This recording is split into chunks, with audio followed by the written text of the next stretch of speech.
up? It's Kathy, and I'm back with another process video for paper issues. This one is for our March, I almost said December, our March mood board challenge, which I love the mood board for this month. I love the green that's in it. I love that count your lucky stars image, that title work, and I definitely know, like, I'm inspired by it to definitely do something very soon using it as inspiration. I love the colors in it too, but I also loved the greens, and I've been really wanting to do a layout with that very kind of St. Patrick's Day type green, and mixing it, of course, with pinks and yellows and stuff like that, and doing a very feminine layout, I guess, this time. And so the new Maggie Holmes Chasing Dreams collection was perfect for this. I really, I bought most of the collection, but I think I may have to buy a little bit more of the collection because I'm just in love with some of the papers that I didn't actually end up buying. So I may have to go back and buy them now. But I have a lot of the rest of it. They have these beautiful butterflies too that I may have to pick up. I'm always terrible for it. I'm always like, oh, I really like this stuff. Time to buy more. So anyway, one of the images on the mood board was two different like paint splotches. One kind of showed was, I don't think it was necessarily paint splotches, but it kind of looked like paint splotches, and it was the top middle image. And then the bottom right image was like an acrylic painting with different colors in it. And I immediately thought of this paper that you can see has the splotches on it, and that's from Maggie Holmes' Shine collection.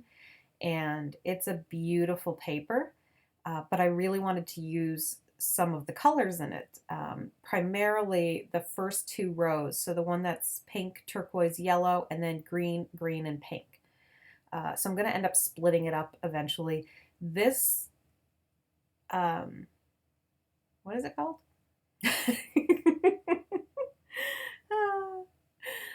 This process video is actually kind of long, and a lot of it is me fiddling around. I guess this is kind of what happens when I really don't have a set idea as to what I'm going to do. So I do cut out some of the fiddling around that I do with the paper and stuff like that. I am making some little fishtail banners. Well, I made one. I'm going to make another one in a little bit.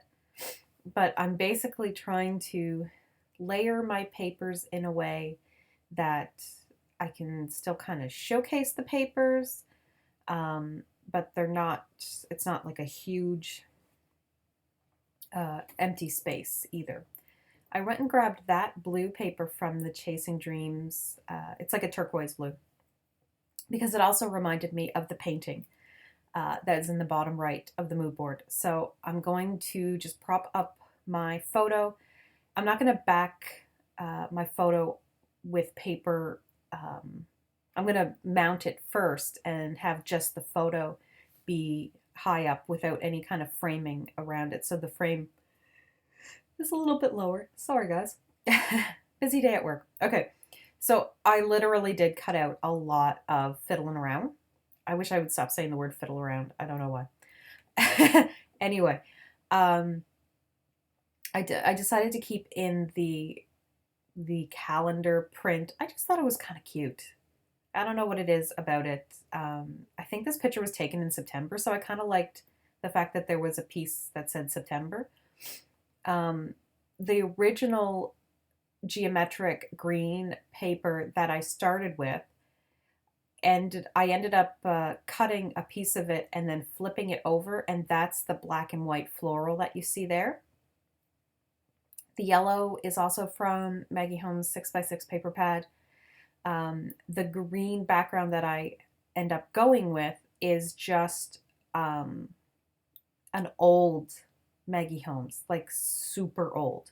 I'm not even sure how old it is. It was just something in my stash, and I just decided to use it instead. And that way I could use the back side of the other green paper. Because I got to admit, I don't actually own a lot of green papers. So I'm just kind of fitting in those ink splatters around. And I do end up, I guess, in a way, kind of covering up a lot of papers or only seeing hints of papers around, but not that big of a deal. I'm going to put some doilies in I'm going to use two small ones just to add some softness to all the square layers that are going on. And then I'm going to pretty much just spend the rest of the time trying to embellish and get it to look the way that I want. And that does take a while because I don't even think I'm halfway through voicing over this process video. But yeah, I spend a really long time too, and this is mostly off camera, trying to find a paper I want to back it with. And I don't always feel the need to back it, but I just kind of, it felt a little like just floating around. Felt to me like it needed to be grounded. And originally I really wanted to back it with some kind of pink paper, but I don't end up finding exactly what I'm looking for. Because I'm kind of looking for something that's maybe like a white background or a cream background with pink in it. And I guess I don't really have anything like that. I mean, I have pink, lots of just pink, but anyway. So I have the ephemera, the chipboard, and the sticker sheet from Chasing Dreams. And originally I'm like, oh, okay, I got to use these sparingly and, hold on to them forever. But no, let's just forget that and go to town. There was a 3x4 cut apart that had a bunny in it, and since she's holding a bunny, I just kind of wanted to put that little banner in. And this was a way to kind of continue hoarding some of the chipboard and whatnot, because by using the cut apart, I'm not using up the pieces from the sticker sheet or from the chipboard sheet. So then I still have the banners, but not a big deal. Who cares? Why not? That's what the cut apart sheets are there for. The flower is chipboard. I end up really putting a ton of foam underneath that bunny banner, just because, of course, it's on top of chipboard and it's on top of a photo that's got foam underneath it, so it needs a bit more propping. I just ended up leaving that banner, that little green banner up there for a little while, and it was just, I wasn't using it even as a placeholder. I was just plopping it there. I play around with those hearts for a while. The reason I wanted to bring them in was because they kind of fit the mood board, but I don't bother bringing them in. I really liked that butterfly. Now I know she's holding a bunny, and I brought in bunnies, and maybe the butterfly wasn't the right thing to bring in, but I really liked that piece of ephemera. And then I put two flowers, one on top of each other, so another yellow flower to bring in more yellow. Those are from the sticker sheet. So I'm kind of playing with dimension here now too, because I didn't use more chipboard flowers or anything like that. And I'm pretty much just gonna mess around for quite a while. Thankfully, most of the stuff kind of came off and moved pretty easily. I will mention now, before my video runs out, which it's not that close to running out, but the picture you see at the end has a little bit of changes. One of the changes is I do find a paper that I do want to back this whole layout with. Yay. And it's kind of a off-white vintage looking piece of paper with green polka dots. So it looks really cute. It doesn't come across all that well in the picture just from the lighting and everything like that, but it's cute. I think I'm getting a cold. And the other thing is I do put a little embellishment cluster in the bottom left, and that's because there's no real title or anything like that. So it's just this one large cluster. And it seemed so weird just hanging there. And there's two large embellishment clusters, the one with the rabbit and the one with the flowers. So it just seemed really weird to not have anything else, not have a third one. It looked a little odd. I skipped a little bit. That Over the Moon is from the Hazelwood from Crepe Paper, and I think it's One Two Canoe. One Canoe 2, I think. Yeah, okay. Anyway, buttons are also from Chasing Dreams. I added some ribbon that I tied into, I just knotted it and cut little fishtails in it and then just tucked it in.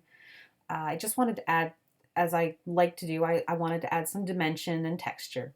So anyway, I'm just gonna end up playing with the buttons, and I do end up moving them in the end anyway. And I did put mist on this at the end, and it absorbed right in, and you don't see it. I've used white dilutions, and with some pattern papers, it's totally fine, works well.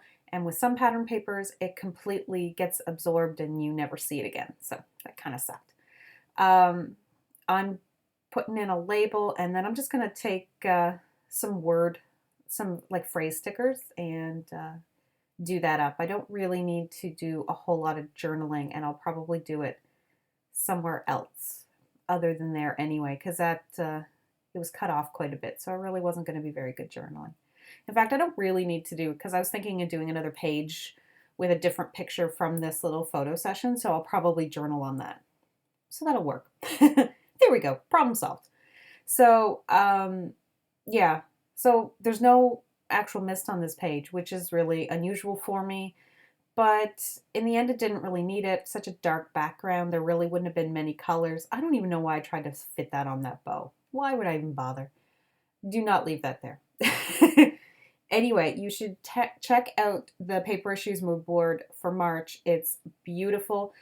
Chasing Dreams works really well with it. So if you haven't picked it up and you're a Maggie Holmes fan, I suggest picking it up. I really do love it. I mean, again, it's very girly, but it is beautiful as usual. And if you're shopping there, don't forget to use Cat Martin to get 20% off. Oh, here you see me doing the dilutions that, you don't see. Boo-hoo. Oh well, life goes on. We learn from our mistakes. Anyway, but pictures are coming up. Thank you guys so much for watching. Thanks to all my new subscribers. Thank you to everyone who's been a fan from the beginning. Thank you to everybody. I will see you all in the next video. So have an awesome day. And yeah, later days. Bye.